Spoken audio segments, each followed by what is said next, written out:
Notifications ലഭിക്കുന്നതിന് വേണ്ടി subscribe button click ചെയ്ത് ബെല്ലൈക്കൺ പ്രസ് ചെയ്യുക. ഇന്ന് നമ്മളൊരു ഡിഷ് വാഷർ ലിക്വിഡ് എങ്ങനെ വീട്ടിലുണ്ടാക്കാം എന്നാണ് നോക്കുന്നത്. ഇതിലെ മെയിൻ ഇൻഗ്രീഡിയൻ്റ് എന്ന് പറയുന്നത് തന്നെ നമ്മൾ ഈ ചെറുനാരങ്ങയാണ്. ഇത് പിഴിഞ്ഞ് കഴിഞ്ഞ ശേഷം കളക്ട് ചെയ്തിട്ടുള്ള തൊണ്ടാണ് ചെറുനാരങ്ങയുടെ. അപ്പോൾ നമുക്ക് രണ്ടുണ്ട് ഗുണം.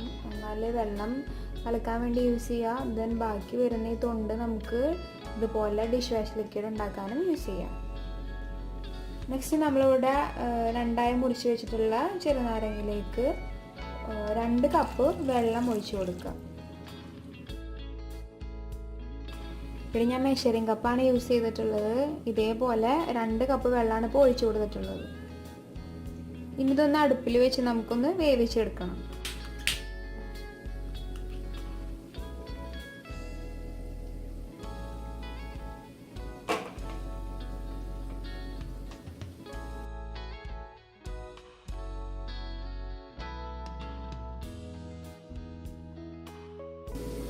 ഇനി ഇതിൻ്റെ തൊണ്ട നന്നായി വേവുന്ന വരെ കുറച്ച് ടൈം ഇതേപോലെ തന്നെ ചെറിയ തീയിൽ ഒന്ന് വേവിച്ചെടുക്കാം. ഇതൊന്ന് വേഗത്തിൽ വെന്ത് കിട്ടാൻ നമുക്കൊന്ന് മൂടി വെച്ച് കൊടുക്കാം. ഇതിൻ്റെ കുക്കിംഗ് ടൈം കണക്കാക്കുന്നത് എങ്ങനെയെന്ന് വെച്ചാൽ നമ്മളുടെ ഈ ചെറുനാരങ്ങയുടെ തൊണ്ട് നന്നായി അലിയും വേണം. ഇപ്പോൾ നമ്മൾ ഒഴിച്ചിട്ടുള്ള 2 കപ്പ് വെള്ളം റിഡ്യൂസായിട്ട് 1 കപ്പ് വെള്ളമായിട്ട് മാറുക വേണം. അപ്പം നമ്മളുടെ ചെറുനാരങ്ങ ഇപ്പോൾ നല്ലോണം വെന്തോന്ന് നോക്കാം.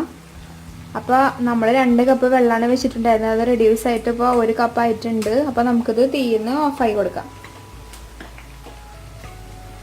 ഇതിപ്പോൾ ഇതേപോലെ വെന്ത് കിട്ടാൻ വേണ്ടിയിട്ട് 20 മിനിറ്റ് എടുത്തു. പിന്നെ ഇതൊന്ന് ചൂടാറാൻ വെച്ച് കൊടുക്കാം. നെക്സ്റ്റ് നമ്മൾ ഒരു ബ്ലെൻഡർ എടുക്കുക, അതിലേക്ക് ഈ ചെറുനാരങ്ങ ഇട്ട് കൊടുക്കുക, അതിൻ്റെ ആ വെള്ളത്തോട് കൂടി ഇട്ട് കൊടുക്കുക.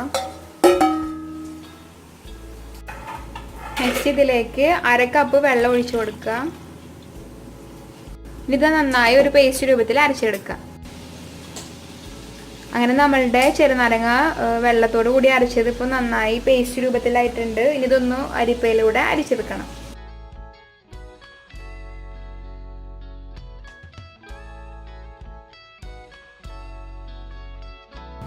അങ്ങനെ നമ്മൾ അരിച്ചെടുത്തതിന് ശേഷമുള്ള രൂപമാണിത്. ഇനി ഇതിനെ നമുക്ക് ഉണ്ടാക്കിയ പാത്രത്തിലോട്ട് തന്നെ മാറ്റി ഒഴിക്കാം.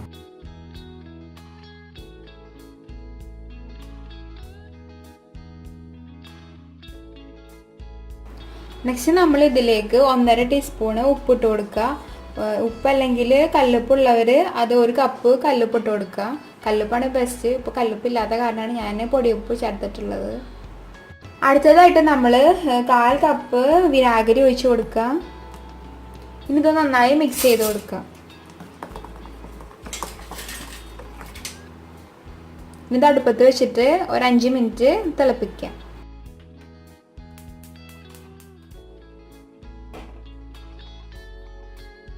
ഇപ്പോൾ നന്നായി തിളക്കാൻ തുടങ്ങിയിട്ടുണ്ട്. അപ്പോൾ നമുക്ക് ഓഫാക്കി കൊടുക്കാം. ഇനി ഇതൊന്ന് ചൂടാറാൻ വേണ്ടിയിട്ട് വെച്ച് കൊടുക്കാം. അങ്ങനെ നമ്മളുടെ മിശ്രിതം ഇപ്പോൾ ചൂടാറിയിട്ടുണ്ട്. ഇതിലേക്ക് നമ്മൾ 1 ടീസ്പൂൺ ബേക്കിംഗ് സോഡ ഇട്ട് കൊടുക്കുക, അപ്പക്കാരം. ഇത് നന്നായി ഒന്ന് മിക്സ് ചെയ്ത് കൊടുക്കുക. അതിലൊരു പത പോലെ ഇങ്ങനെ വരുന്നുണ്ട് ചെറുതായിട്ട്. നെക്സ്റ്റ് ഞാനിവിടെ ഒരു ലെക്സിൻ്റെ ഡിഷ് വാഷ് ലിക്വിഡിൻ്റെ ബോട്ടിൽ എടുത്തിട്ടുണ്ട്. ഇതിലേക്ക് നമുക്ക് ഉണ്ടാക്കി വെച്ചിട്ടുള്ള ഈ മിശ്രിതം ഒഴിച്ചു കൊടുക്കാം.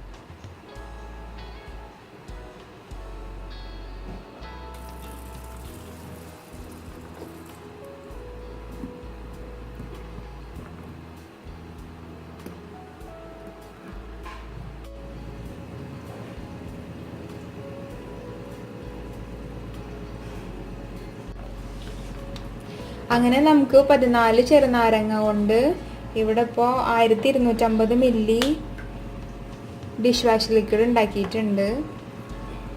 എന്നാൽ ഏകദേശം 1.25 ലിറ്റർ. അപ്പം ഇനി ഇത് എല്ലാവരും ഇനി കടകളിൽ നിന്ന് ഡിഷ് വാഷ് ലിക്വിഡ് വാങ്ങാണ്ട് വീട്ടിൽ തന്നെ ഇത് ഉണ്ടാക്കി ട്രൈ ചെയ്ത് നോക്കുക.